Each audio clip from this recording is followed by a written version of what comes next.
বাংলাদেশের এক অনন্য সৃষ্টি সমাজ বৃক্ষ। আজকে আমাদের যে সামাজিক কাঠামো আজকে যে জায়গাটায় পৌঁছিয়েছি, এখন কিন্তু বাংলাদেশের প্রত্যেকটা মানুষ চিন্তা করছে এই দেশ কি টিকবে, এই দেশটা কোথায় যাচ্ছে।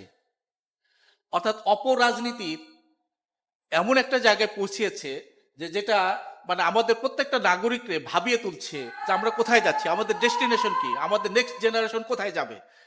হ্যাঁ, এই যে কালিদাস পণ্ডিতের একটা কনসেপ্ট ছিল যে এই যে ডালের অপোজিটে বসে, হ্যাঁ অপোজিটে বসে যে এই যে গাছ কাটা, অর্থাৎ এই যে আপনার হলো যে গাছ কাটছে যারা অপরাজনীতির একটা পার্ট, যারা অপরাজনীতি করছেন তারা কিন্তু যে শুধু সমাজ না, তারা নিজেরাও কিন্তু পড়ে যাচ্ছে। এবং এটা বিভিন্ন সময় দেখা যাচ্ছে দুর্নীতি, এই দুর্নীতির ক্ষেত্রেও কিন্তু আপনার হলো এই যে যে রন্ধে রন্ধে সমাজে যে দুর্নীতি তৈরি হয়েছে, আজকে দেশটা কিন্তু একটা ধ্বংসের দ্বার প্রান্তে পৌঁছাইছে।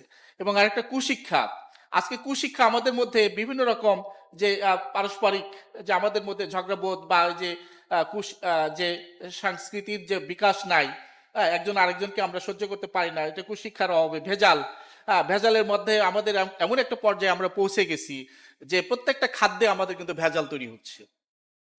এবং এই ভেজালের পরিপ্রেক্ষিতে আমাদের কিডনি এবং আমাদের বিভিন্ন অঙ্গ প্রত্যঙ্গ ক্যান্সার এখন হলো এটা রন্ধে রন্ধে কিন্তু এটা প্রবেশ করেছে এবং আমাদের স্বাস্থ্য ব্যবস্থা হুমকির সম্মুখীন হয়ে পড়েছে। আমরা জাতি হিসেবে কিন্তু একেবারে বলা যায় যে এই ভেজাল এবং এই সমস্ত সংস্কৃতির কারণে কিন্তু আমরা মানে একটা দ্বার প্রান্তে পৌঁছিয়েছি। অনুরূপভাবে সন্ত্রাস, অধর্ম, জঙ্গিবাদ, অপসংস্কৃতি, মাদক, নারী ও শিশু নির্যাতন, এই বিষয়গুলো আমাদেরকে কিন্তু সমাজের মধ্যে এমন একটা পর্যায়ে নিয়ে এসছে।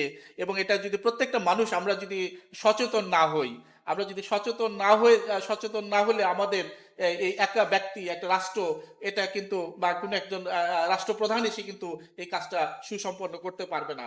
এবং আমাদের প্রত্যেকটা মানুষকে, প্রত্যেক জনকেই আমাদেরকে কিন্তু আমরা যে সমস্ত ব্যবহারগুলো আছে, যে আমরা ভেজাল, কুশিক্ষা, অপরাজনীতি, দুর্নীতি, এবং আমরা নিজেরা মুক্ত থাকব এবং এটাকে অপরকে মুক্ত রাখার চেষ্টা করব।